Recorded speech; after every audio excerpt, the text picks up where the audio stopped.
Maka dipercaya secara saintifik bahwa tarsius adalah primata purba yang selamat dari zaman dinosaurus sampai sekarang.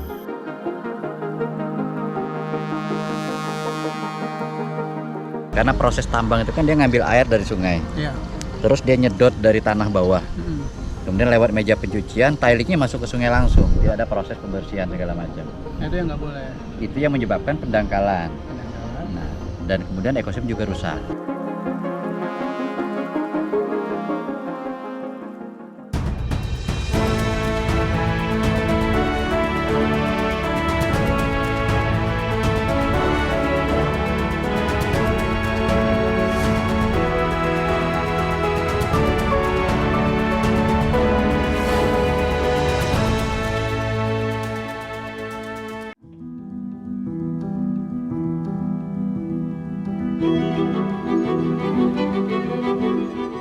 Belitung, pulau indah di lepas pantai timur Sumatera yang menyimpan berjuta pesona. Gugusan pulau cantik dengan pantai-pantai berpasir putih membuat decak kagum siapa saja yang berkunjung. Tak hanya kekayaan bahari, pulau berjuluk negeri Laskar Pelangi ini juga memiliki keanekaragaman flora dan fauna. Berkendara 30 km ke arah timur dari pusat kota Tanjung Pandan, tepatnya di Kecamatan Badau, terdapat hutan lindung Gunung Tajam. Hutan lindung yang juga menjadi titik tertinggi di Pulau Belitung itu membentang seluas 30 hektar dan menjadi rumah bagi beragam tumbuh-tumbuhan serta hewan endemik. Salah satunya adalah tarsius. Keunikan dan status tarsius yang mulai langka menarik perhatian seorang pencinta lingkungan asal Belitung bernama Budi Setiawan untuk melakukan penelitian. Budi sempat tinggal di hutan selama 2 tahun. Sejak 2006, ia meneliti dan mencari tahu siklus hidup tarsius atau yang dalam bahasa lokal disebut pelilean. Nah, pelilean itu saya melihatnya lucu, unik kayak gitu. Kepalanya bisa muter belakang, matanya belok. Itu yang terpikir di kepala. Tanya sama orang tua, sama orang zaman dulu, mereka bilang, ah itu monyet hantu. Jadi kalau bahasa Belitung-nya monyet hantu. Selama ini tarsius dikenal masyarakat luas sebagai hewan endemik Indonesia Tengah yang habitatnya hanya berada di Sulawesi atau Kepulauan Filipina. Keberadaan primata ini di Belitung seakan menepis teori Wallace yang membagi karakteristik hewan di Indonesia menjadi 2 tipe berdasarkan letak geografisnya. Menurut pakar zoologi dari Inggris Alfred Russel Wallace, hewan di Indonesia bagian barat bertipe oriental, sedangkan hewan di Indonesia timur bertipe Australasia. Keduanya dipisahkan oleh garis maya yang disebut sebagai garis Wallace. Pakar zoologi asal Inggris itu berpendapat ada palung purba yang sangat dalam dan membuat hewan-hewan di masa itu tak bisa bermigrasi antar lempeng benua. Untuk membahas anomali itu dan memperkenalkan tarsius Belitung kepada dunia, Budi kemudian mempresentasikan hasil penelitiannya pada Global Environment Forum di Filipina pada 2008. Ini adalah bukti hidup yang masih tersisa. Pertanyaannya berarti dulu kapan dia sudah ada? Ya, dan akhirnya kemudian ditemukanlah fosil tertua tarsius. Ditemukannya itu di Cina, bukan di Indonesia maupun di Filipina. Berumur 55 juta tahun yang lalu. Maka dipercaya secara saintifik bahwa tarsius adalah primata purba yang selamat dari zaman dinosaurus sampai sekarang. Beragam penelitian dilakukan Budi bersama peneliti lain untuk menambah data sains tentang tarsius Belitung. Mulai dari tentang pola hidup, pola kandang, artificial breeding atau pembiakan buatan, dan pemecahan mitos. Hasilnya, tarsius Belitung mendapat pengakuan dunia melalui IUCN atau Uni Internasional untuk Konservasi Alam. Tarsius Belitung diberi nama latin Cephalopagus buancanus tertiaire dan berbeda jenis dengan tarsius yang ada di Sulawesi. Maka kemudian ketika diteliti lebih dalam lagi, ini berkaitan dengan berarti dia adalah primata purba yang selamat dari zaman dinosaurus sampai sekarang. dan dia sudah membangun pola adaptasinya. Sehingga berbeda, karena di pulau kecil kayak Belitung mungkin survive-nya beda. Maka dia terjadi evolusi.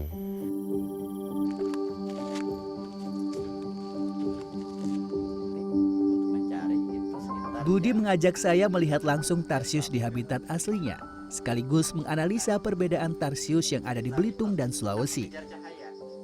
Tarsius yang merupakan hewan nokturnal lebih mudah diamati pada malam hari saat lebih aktif mencari mangsa. Berbeda dengan tarsius Sulawesi yang hidup berkelompok, tarsius Belitung memiliki ciri-ciri hidup soliter atau menyendiri. Nah, karena ini kan bedanya salah satunya adalah hidupnya soliter. Kalau misalnya dibandingkan sama tarsius yang di Sulawesi. Iya. Nah, tempat-tempat seperti apa aja atau pohon-pohon khususkah yang tempat dia tinggal itu? Dia tidak punya spesifik pohon, tapi dia yang suka itu adalah dia pohonnya tidak terlalu besar, kecil, supaya dia megangnya enak. Kemudian dia punya rimbunan daun. Jadi tempat tidur dia itu adalah di bawah kanopi daun rimbunan. Maka hari ini bisa pindah, besok bisa pindah.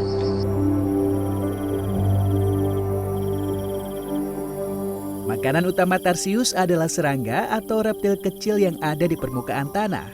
Maka dari itu, meski bisa memanjat pohon tinggi, tarsius lebih memilih hidup di semak belukar atau pohon-pohon yang rendah.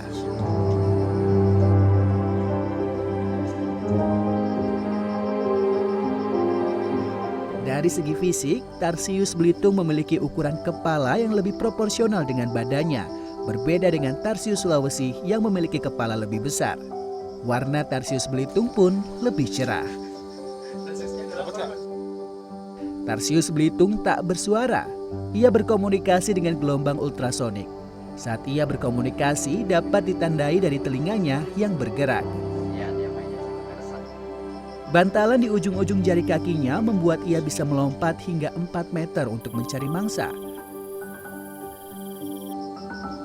Bulu-bulu halus pada ekornya membantu menjaga keseimbangan tarsius saat melompat.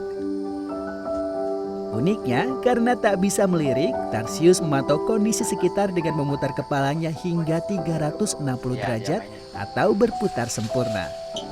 Pupil pada matanya membantu tarsius beradaptasi dengan kondisi cahaya yang redup. Jadi kalau misalnya kelihatan pupil di mata itu, hitam-hitam di mata, karena ini sedang ada cahaya, maka pupilnya itu mengecil sampai kecil banget. Tapi kalau misalnya pas lagi tidak ada cahaya sama sekali, maka pupil mata dari si tarsius ini akan membesar. Ini Sungai Lenggang, yang itu dia Sungai Purba. Itu yang sebetulnya pengen dikonservasi, diselamatkan karena ruang hidup masyarakat ya di sini. Nah, cuman tadi Belitung Timur masih menjadikan tambang ini sebagai pendapatan daerah, dan sayangnya di tempat-tempat yang nggak boleh pun itu tidak ada penegakan hukum.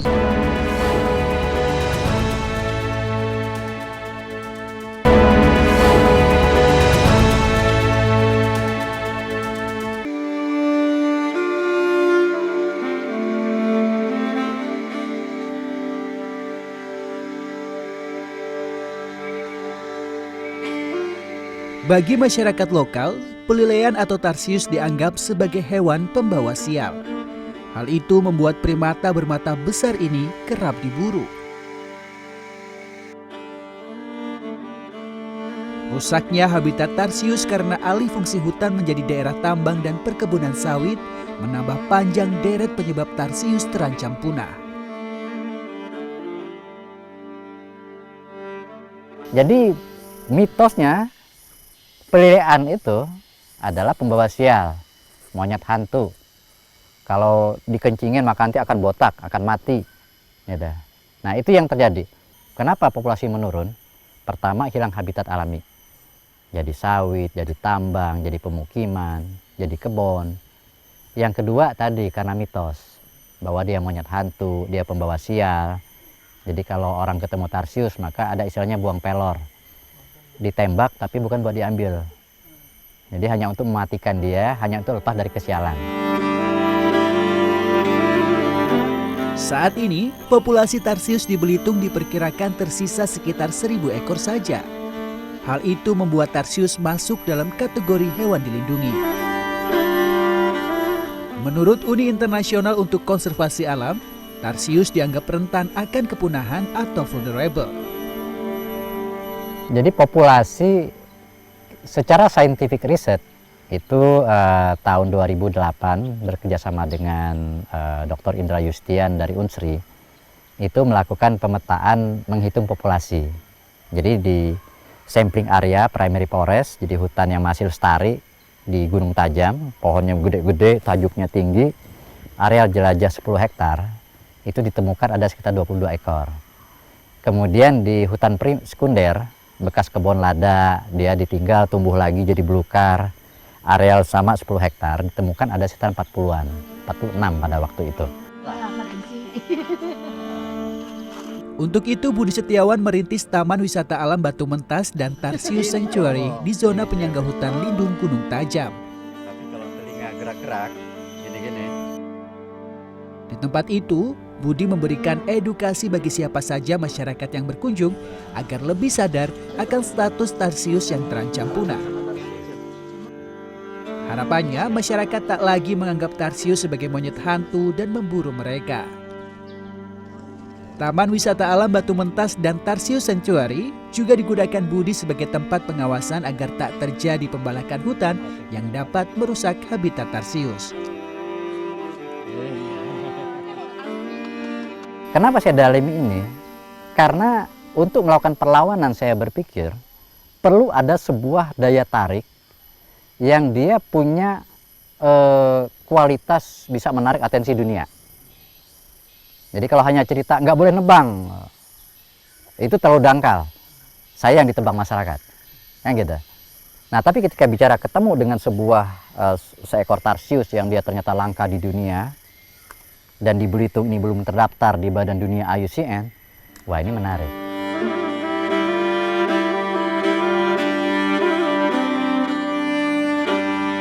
Budi menyadari mengubah perilaku masyarakat Belitung yang bertahun-tahun lamanya menggantungkan hidup dari menambang timah tak semudah membalik telapak tangan. Belitung yang berada pada the Southeast Asia Tin Belt atau sabuk timah Asia Tenggara menyimpan deposit timah yang berlimpah. Penambangan timah di Belitung sudah dilakukan sejak masa kolonial. Saat pemerintah membuka izin penambangan timah agar tak dimonopoli PT Timah dan Kobatin pada awal 2000-an, justru memicu munculnya ribuan tambang inkonvensional atau pertambangan ilegal. Ini berarti salah satu titik penambangan ilegal yang ada di Belitung ini ya, Mbak? Ya, jadi ini Sungai Lenggang, yang itu dia Sungai Purba. Ya, jadi itu yang sebetulnya pengen dikonservasi, diselamatkan karena ruang hidup masyarakat ya di sini. Nah, cuman tadi Belitung Timur masih menjadikan tambang ini sebagai pendapatan daerah, dan sayangnya di tempat-tempat yang nggak boleh pun itu tidak ada penegakan hukum. Di tahun 2017, penelitian dari Balai Besar Litbang Sumber Daya Lahan Pertanian memperkirakan luas lahan bekas tambang di Belitung mencapai 42.515 hektar atau 93% dari total luas Pulau Belitung. Parahnya, penambangan timah yang tidak berizin ini juga dilakukan di sungai serta kawasan dilindungi lainnya yang mengakibatkan kerusakan lingkungan. Karena proses tambang itu kan dia ngambil air dari sungai. Ya.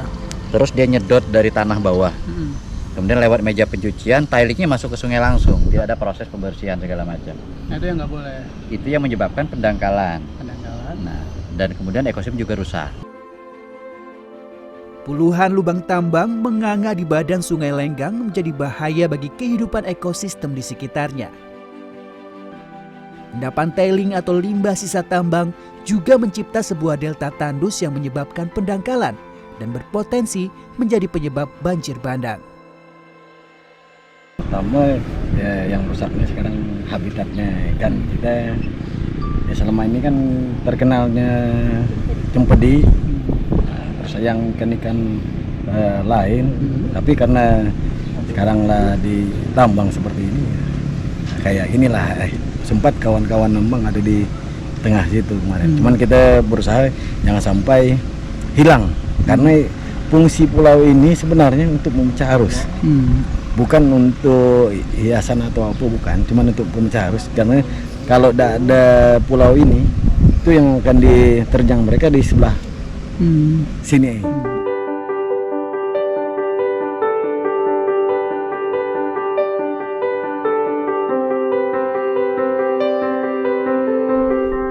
Upaya konservasi lingkungan tak hanya dilakukan oleh Budi seorang diri.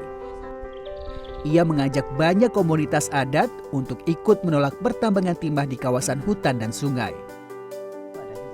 Bukan hanya semata-mata untuk menjaga rumah bagi Tarsius, tapi juga sumber penghidupan bagi masyarakat yang hidup di sekitarnya.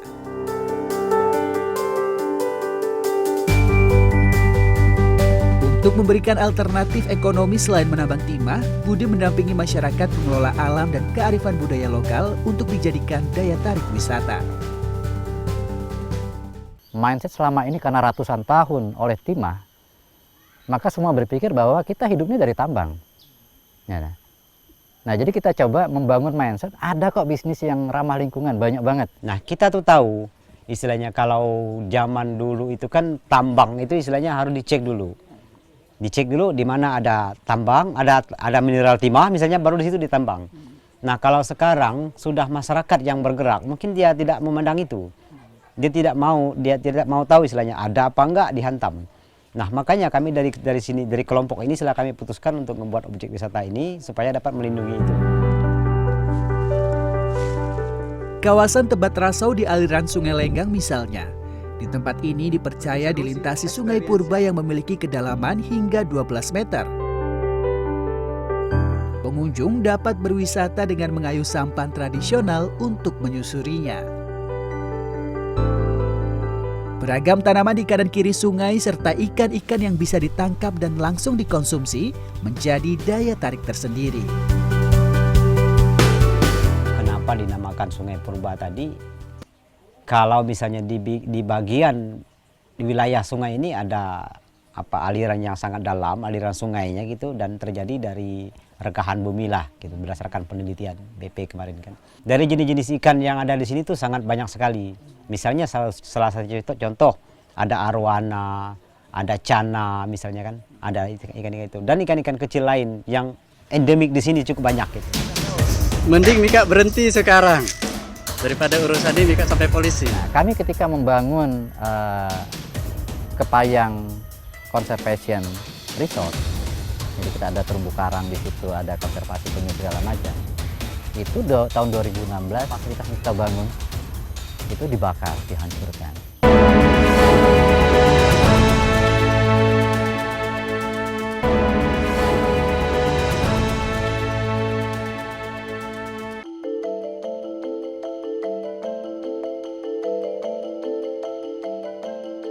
Budi Setiawan menilai pariwisata menjadi alternatif penghidupan sekaligus jalan keluar masyarakat Belitung agar tak tergantung pada industri pertambangan timah yang terbukti merusak lingkungan.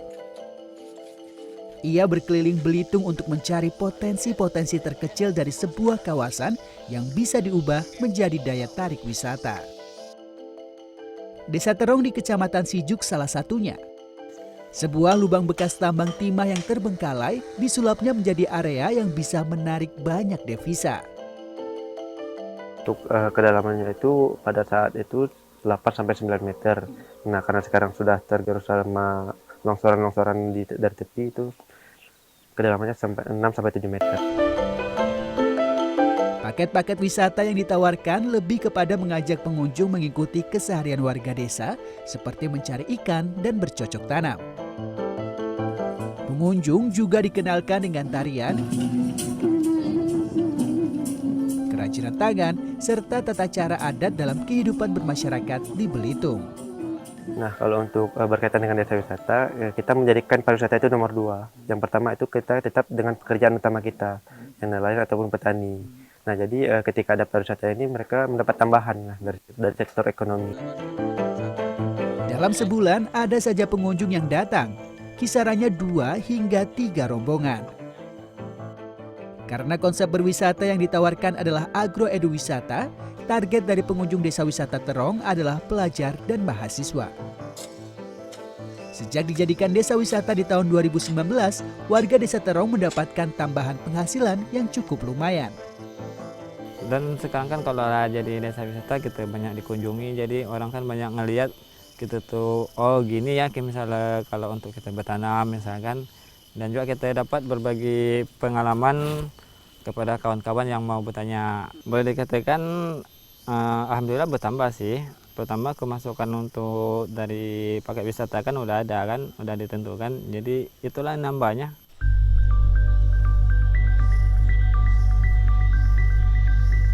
Apa yang dilakukan Budi mendampingi warga membentuk destinasi wisata baru sejalan dengan rencana program jangka menengah daerah atau RPJMD Kabupaten Belitung. Pemerintah Kabupaten Belitung berupaya mengubah citra daerahnya dari daerah tambang menjadi daerah yang bertopang pada pariwisata. Pak Budi itu hadir di tengah-tengah seperti itu untuk mentransformasikan mindset dan mental masyarakat itu menuju ke ekonomi baru yang disebut dengan parekraf. Ini bukan perkara gampang, apalagi untuk mengajak komunitas-komunitas tambang ini untuk beralih ke dalam sektor yang butuh waktu panjang.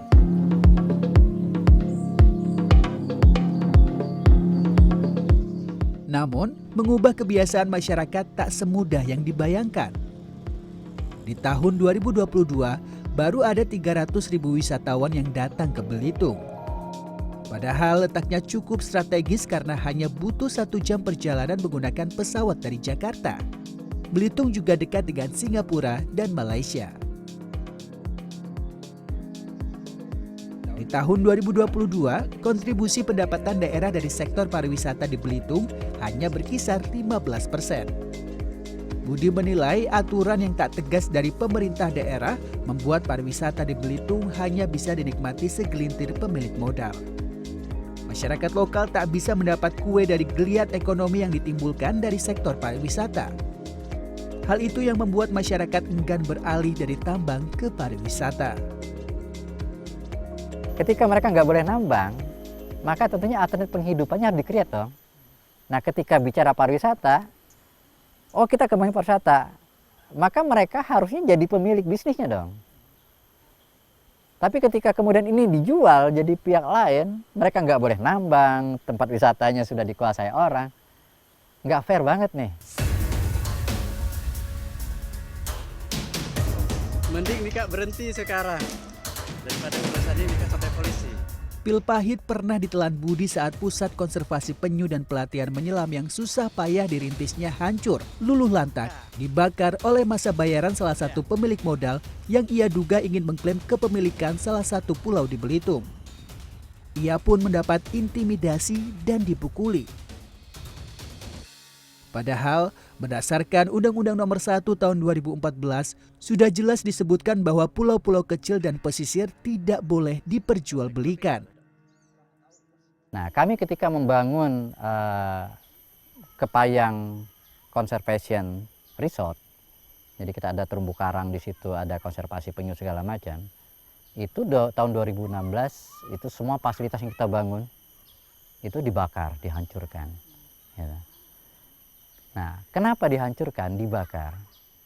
Karena memang salah satu isu yang kemudian kita sudah sadari sejak awal, jadi sejak 2012 kami mulai, itu ketika dibilang bahwa Belitung mau jadi pariwisata, banyak investor yang datang, dan levelnya itu naga-naga, yang mulai kemudian ngincer pulau-pulau, pantai untuk menjadi aset, untuk dibeli.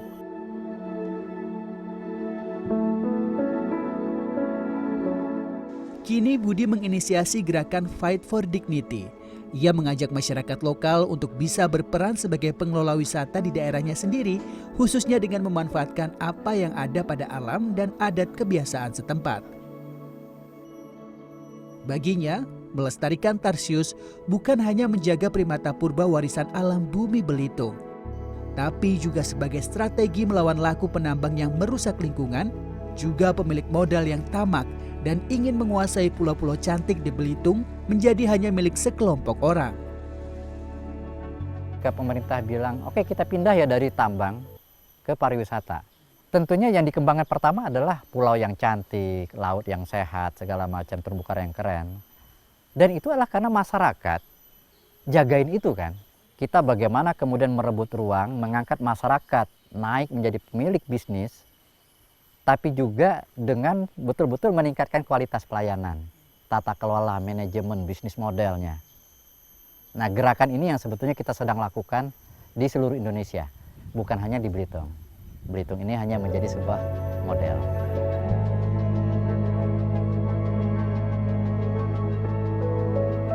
Atas usahanya melestarikan lingkungan dan mengadvokasi pariwisata yang berkeadilan dan berkelanjutan, Budi Setiawan mendapat banyak penghargaan baik skala nasional bahkan internasional. Budi terpilih sebagai penerima Tourism for Tomorrow Award dari World Tour and Tourism Council atau WTTC pada 2019. Budi juga menerima penghargaan bergengsi Equator Prize pada tahun 2015.